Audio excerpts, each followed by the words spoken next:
Hi folks, welcome to the channel. I'm Jim. I want to do something completely different from what I normally do on this channel, and that is to talk about a genre that I don't read a lot of books in, but from time to time I get hooked on it, and that would be the true crime genre. So I'm going to talk today about this book that I read last week called CHAOS, Charles Manson, the CIA, and the Secret History of the 60s by Tom O'Neill with Dan Peppenbring.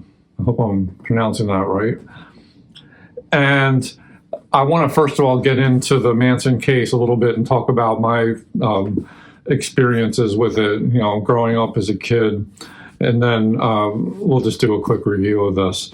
It was a really bristling read. I enjoyed it. I enjoyed the read a lot. Anyway, my familiarity with the Manson case. The Tate LaBianca murders happened in August of 1969. I was turning 5 years old in 1969, August of 1969. And I didn't really know anything about the case until the mid-70s when they aired the Helter Skelter TV movie. It was a two-night movie. I think it came out in 1976. I want to say it was on CBS, but I could be wrong. But anyway, we watched that, and that was a scripted drama based on the Vincent Bugliosi book, True Crime, all-time best-selling true crime book, Helter Skelter. And that film scared the crap out of me. I by that point, I guess, what was I, about 11, 12 years old, and I had nightmares. I was just completely freaked out about the brutality of those murders, the seeming randomness of this notion that, like, these drug crazed, racist, maniacal hippies would come into your house at random and just stab everybody and spread your blood around. It was horrific. So that was a really traumatic network television thing.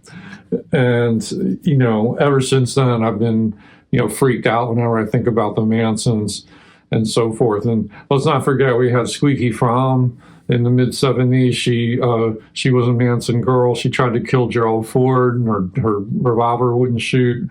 And you would see interviews with Charles Manson on TV, and he came across as this diabolical, manipulative freak, just like demonic seeming guy. And I have to confess, I was really happy when he finally died.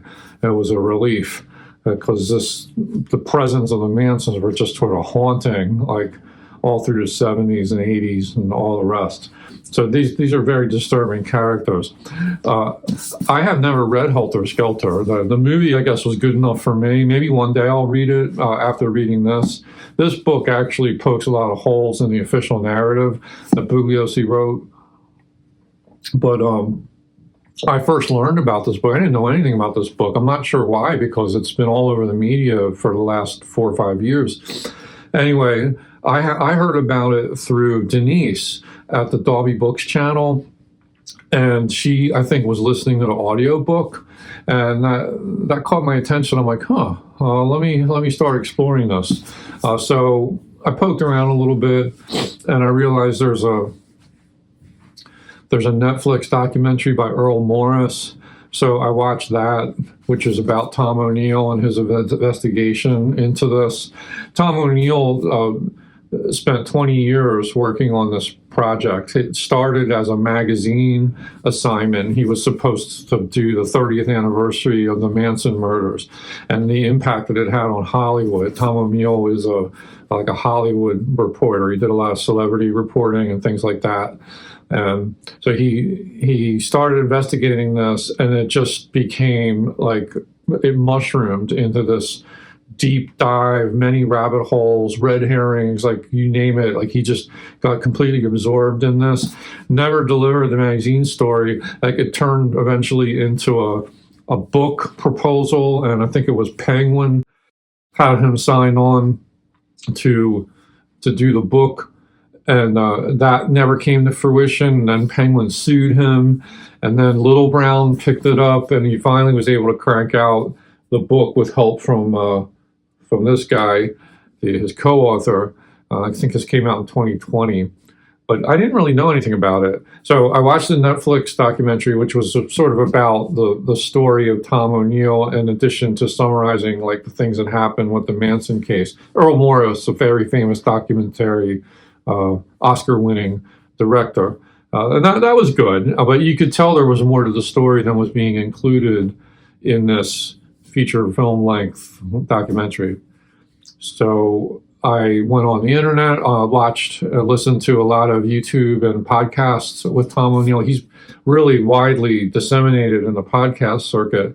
He's a great raconteur. So if you're curious about this story at all, I would just recommend you listen to some of those podcasts. He gives you a lot of the details. Sometimes he gives you stories that didn't make it into the book, but he's easy to listen to. He really is a good teller of the shaggy dog tales.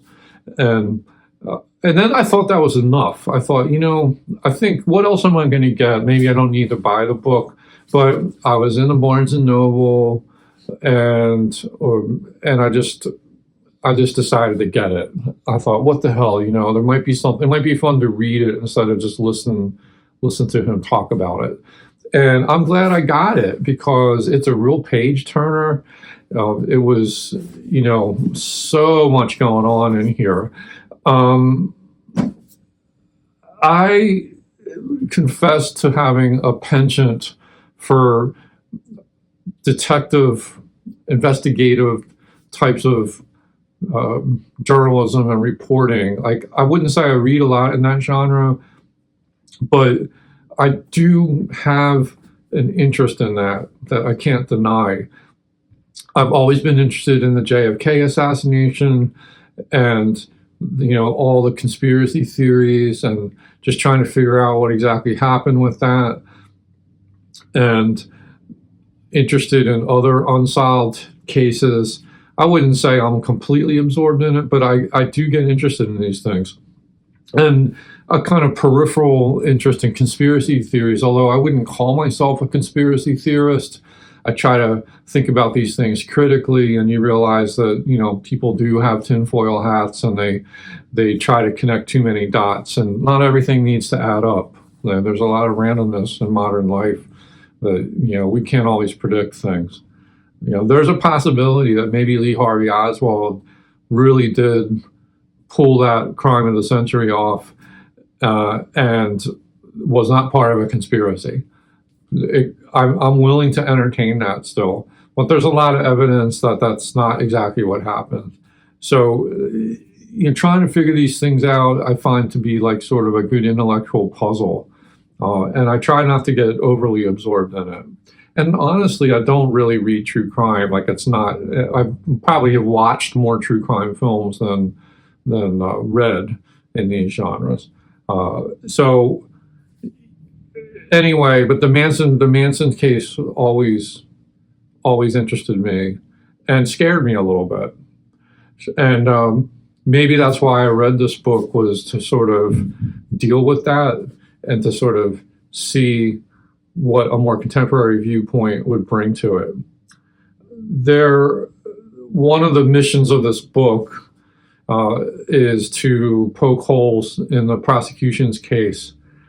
Vincent Bugliosi, who was an adversary, an antagonist in this book, initially was cooperating with Tom O'Neill, and then it got ugly as Bugliosi became kind of paranoid about what new information Tom O'Neill was turning up, flaws in the prosecution, things they were covering up, mistakes they made, like misconduct. A lot of prosecutorial misconduct apparently happened here.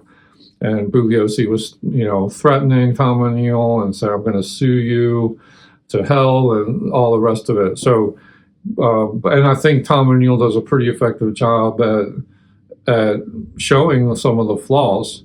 And Vincent Bugliosi was not a Boy Scout. At no point in the book does this stretch to the level of conspiracy theory where he's saying that Manson and his family did not commit these crimes. Everyone admits that. You know, people confess to it. The details are out there. The questions revolve around what the motive was for these crimes, and then it just like branches off from there. Like there are a lot of mystery, a lot of weird stuff happen here, and that's what Tom O'Neill is trying to expose. So let me do my best to cover, and I can't cover everything because the book really is sprawling. You could think that you could see that as a flaw of the book, but this is the kind of case that has so many loose ends to it that you can forgive him for that. Like I can understand why it took him 20 years to put this together, and he never really put it together. Like the book is in a sense a failing upward kind of narrative where he just couldn't quite finish the job. He always had one more person to interview or more files to request and dig through. But he does speculate a lot, and he invites you to come up with your own theories about why this happened, why it was allowed to happen, and some of the broader cultural and political issues that were informing this crime. It is a complicated story. But just to point out a few highlights, things that piqued my interest. As far as motive, I wanted more here on that, but he does raise some good questions. Like, did the Manson family know the people who lived at the Tate house, Sharon Tate, Roman Polanski? Roman Polanski was in Europe, but she was pregnant and she had all these people over to the house on Cielo Drive in the Hollywood Hills. How much did Manson and his family members know these people before the crime? Like that question is raised. Does the official explanation of motive that Manson had this apocalyptic, evil helter-skelter plan that he was going to start a race war and he wanted to tie these murders to the Black Panthers, does that hold water? It's undeniable that Manson was a racist, that he had these views that were, pretty crazy, drug-induced manias. He was very paranoid, but, it's the motive just doesn't add up to me. Like, I still don't understand why they targeted these people. There's a theory that he was trying to get back at Terry Melcher, the record producer, because Manson felt he was getting, Melcher wouldn't give him a record deal. And Melcher used to live at that house, but then Manson knew that he wasn't living at that house anymore. So why would he target this house? And why did they go to the La Bianca house the next night in a completely different neighborhood of Los Angeles and slaughter that couple? A lot. There's just a lot going on here. Let's not forget also that before the Tate La Bianca murders, there was the murder of Gary Hinman, that appeared by Bobby Beausoleil with some assistance from Manson and one of the Manson girls, one or two of the Manson girls. Like, that had happened, this murder. Beausoleil had been arrested. The motive of that was probably like a drug burn situation. But there's a theory that the other murders happened to help cover up that murder because Manson wanted to get Beausoleil out of jail. So if there were these copycat murders, you could argue that, Beausoleil had nothing to do with the first murder because these other murders happened and he was sitting in jail when they happened. So there's that theory. There's the drug burn theory because one of the victims in the house, the Tate house, was apparently a drug dealer. So that could have been a motive. But none of these motives are quite satisfying. So none of these things quite add up. But anyway, there are other weird things that happen. So one of the big ones was it seemed like the police were surveilling Manson and his family, who at the time of the murders were living in this place called Spahn Ranch, which was like an old Hollywood film set, dude ranch kind of place. And And after the murders, like I think maybe like 10 days after the murders, there was this huge roundup. They like arrested everyone at the Spahn Ranch, not for the murders, but for what reason? Like they were committing a lot of crimes. You know, there was stolen cars, there was drugs, there was pimping, prostitution, there was probably like sex trafficking, all kinds of crimes. But I guess no one got charged. They rounded up all these people, and then like a few days later, they're all let go. Why? Could have solved the crime right there. There's evidence that the police were surveilling Manson, that there may have been informants, that he was being watched. And from the time that Manson left prison, he was paroled in 1967, I think. He had been in prison for about 7 years. He basically was in prison most of his life. And he was in his early 30s when all this stuff happened. As soon as he got out, he leaves Los Angeles, heads up to San Francisco, and this is during the Haight-Ashbury Summer of Love, 1967. He becomes involved in that scene. Well, he never should have left Los Angeles. That was a parole violation. And he commits many other parole violations in the years 67, 68, 69. He gets arrested for, having sex with an underage girl. He gets arrested for, possession of drugs, for other crimes, probably like stealing cars and things like this. And yet, time after time, he's given a pass. Like, this should have sent him back to jail, and it didn't. And some of his followers, it's the same thing. Some of the Manson girls were committing parole violations, documented in this book, and they got away with it. They just kind of let them do their thing. So in 1967, Manson sort of metamorphoses into this guru who now has a gang of sex slaves at his side to do his bidding. He seems to be a master manipulator. This is just a two-bit criminal, comes out of jail in 1967, and he turns into this sort of mastermind, mind control manipulator, and has this flock of women and men who kind of ride around in a school bus, and they're committing crimes all up and down the California coast.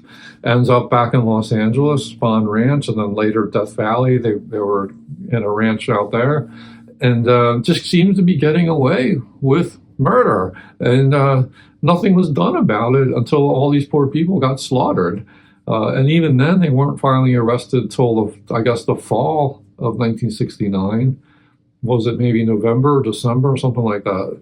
So months went by after the murders until they were actually charged. So all this stuff is covered in a lot of detail in Chaos. There's also the weird stories about what was going on in the Haight-Ashbury, kind of centered on this Haight-Ashbury Free Medical Clinic, which was in this townhouse in the Haight. And it was run by this guy, David Smith. I don't know where they got the money to run this place, but all the hippies were flocking to San Francisco in '67. It was this massive scene, and people were taking drugs and having sex and getting VD and overdosing and things like that. So they were providing medical care for these young people. But it was also the same house where Manson's parole officer, who was also like a criminology grad student with an interest in drug research, he had a shop there in the Free Medical Clinic. That's where he would meet Manson for their parole meetings. And he became pretty closely connected with the Manson family and sort of helped out some of the girls and stuff. So that's strange.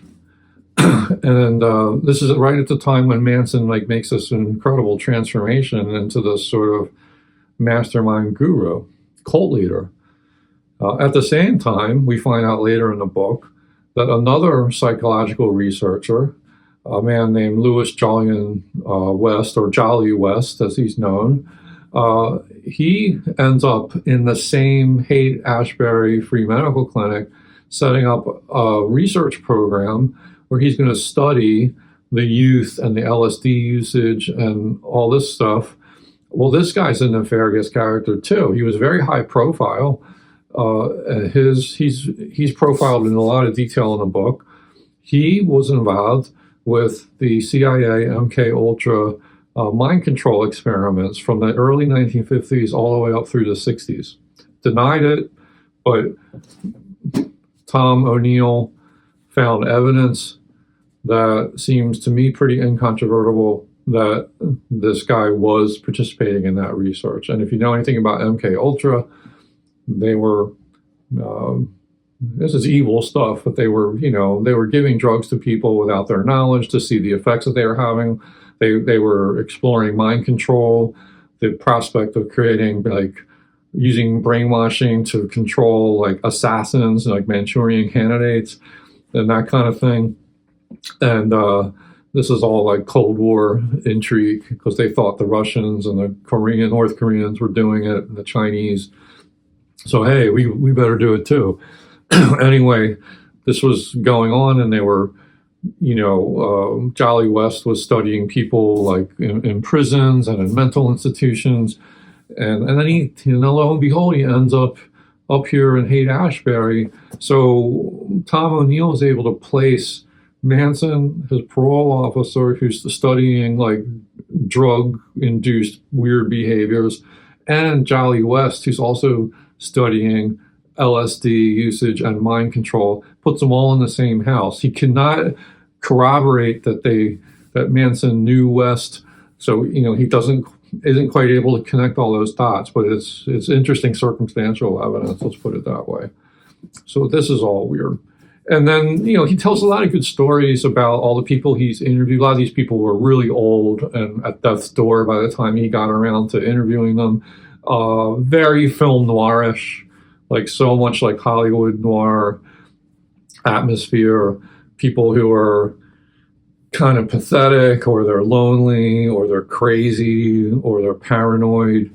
And, he's trying to make sense of these things that they're telling him. And he's doing a lot of investigative journalism, Freedom of Information Act requests, doing the digging that takes years to do, and he's finding a lot of intriguing information.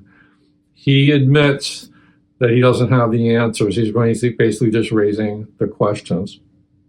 There's another shady character he talks about. I think his name was like Reeve Whitson or something like that, in one of the middle chapters. This guy just seems to be lurking around the Manson family and around the Cielo Drive Hollywood celebrity set.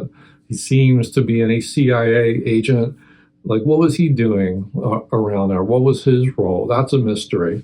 There's also some political and cultural history and context going on here, too. The secret history of the 60s.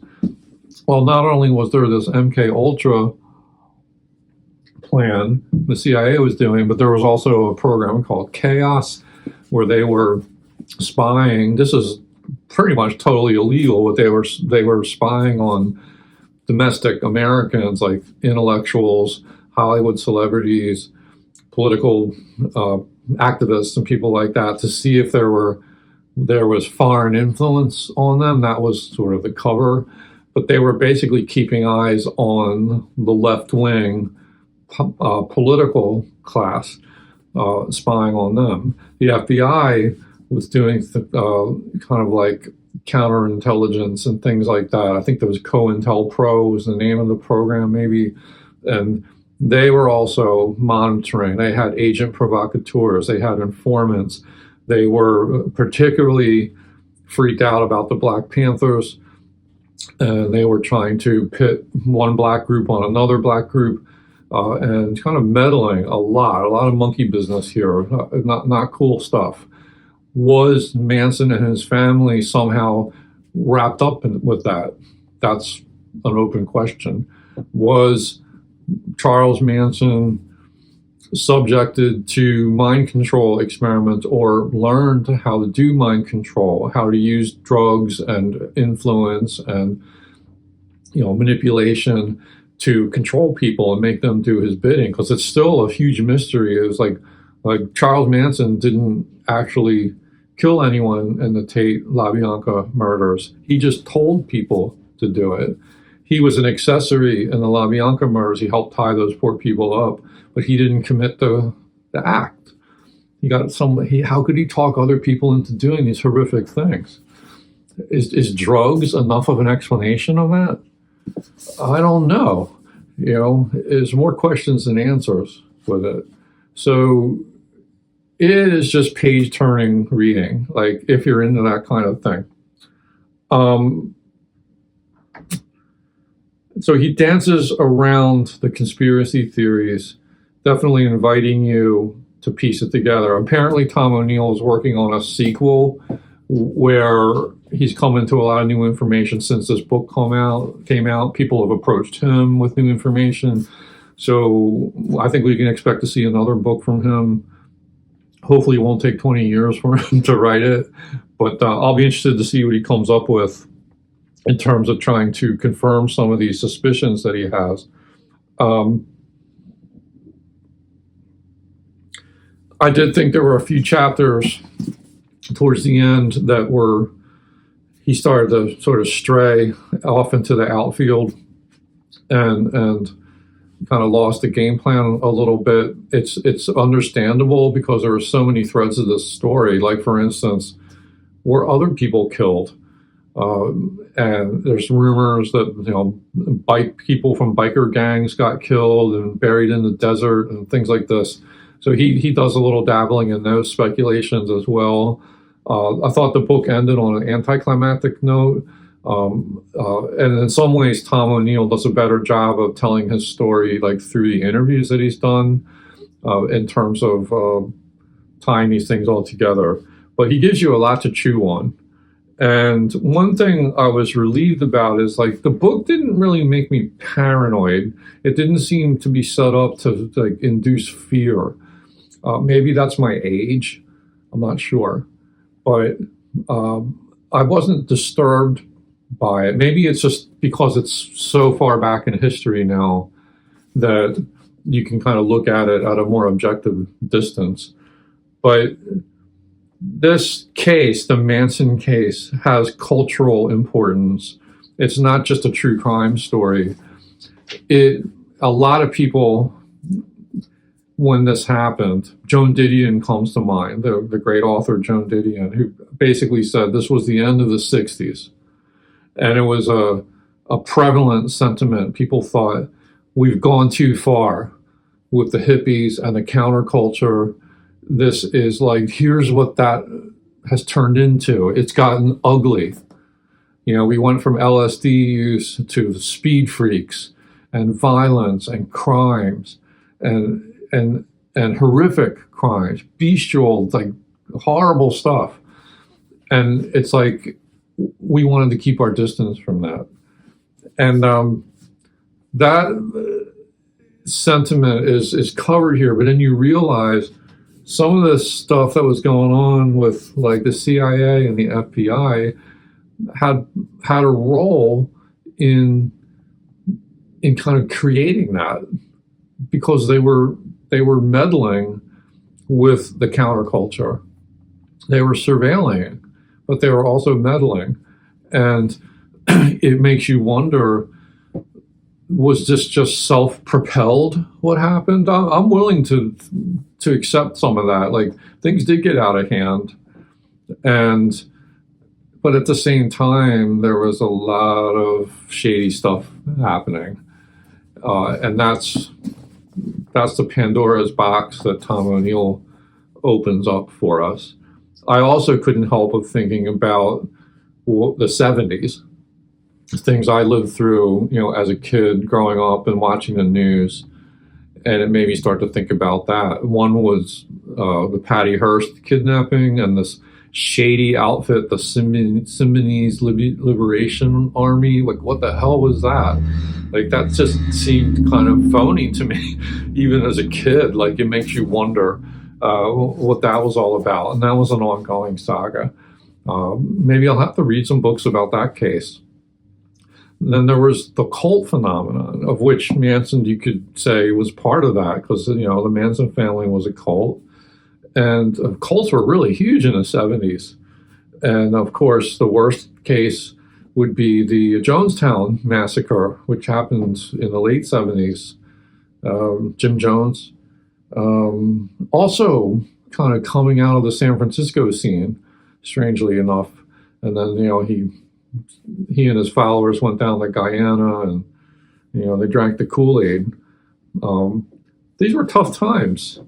And you wonder, and it wasn't the only cult. There were cults all over the place. Like, I remember the Moonies and, like, the Hare Krishnas at the airports and the train stations. I remember some niece of my mom's friend who was taken up into a cult called the Children of God. And they had to, like, kidnap her out of that and deprogram her. And I remember hearing about that, and we sort of had a running joke in my family was my mom seemed to be a magnet for the Moonies. She would, like, be in a shopping center parking lot, and the Moonies just gravitated towards her. My mother was such a nice woman. She would be friendly to anyone, and she would engage them in conversation, and they were trying to proselytize her, and and she was never tempted to run with the Moonies, trust me. But, like, it was just kind of a joke, like, oh my God, Mom.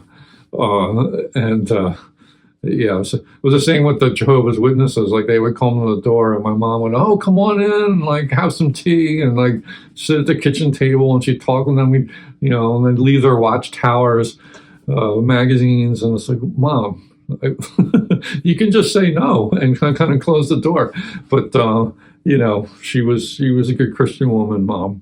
But the Moonies were sort of freaky, and it was strange times, the 70s. And this was, like, kind of ushering in a lot of that, 1969, the end of the 60s, and then sort of the beginning of, like, an ugly, or the continuation of an ugly time in American history and culture. But I also got thinking a little bit about my just because of the investigative journalism side of this book. It got me thinking about my grandfather on my father's side, who in the 1920s and 30s, possibly even beyond that, I'm not sure when he quit working for them, but he was a narcotics agent for the Treasury Department. And a T-man, a true T-man, my grandfather was. And he was an undercover agent. He would go undercover for months at a time, like, not see his family. And he was all over the country. And he do these drug busts and the opium trade. I know he infiltrated the Chinese tongs. He organized crime in New York City, like opium rings and all kinds of stuff. So I was thinking a lot about him too, because the role that drugs played in the 60s. He was long ago retired. I think he died in the late 60s. Yeah, we're probably 69, 70 is when he died. But he had long been retired from that. But I was thinking of him as well when I was reading this book, and it makes you want to do some of your own digging. So that is Chaos by Tom O'Neill. I found it to be a real page turner. Not going to tell you it's a great book, but it's an important period of American history, and we don't fully understand what happened, why it was allowed to happen. These are the questions that I have. Like, why didn't someone put their foot down and put a stop to this? But hey, strange things happen. That is Chaos by Tom O'Neill. Did you read this book? What did you think of it? Am I off my rocker with conspiracy theories? I could be. I have a penchant for it sometimes, but I like the way you handled this. I'm curious to hear your thoughts on it. If you have recommendations, questions, explanations, share them in the comments. Thanks for watching. Bye-bye.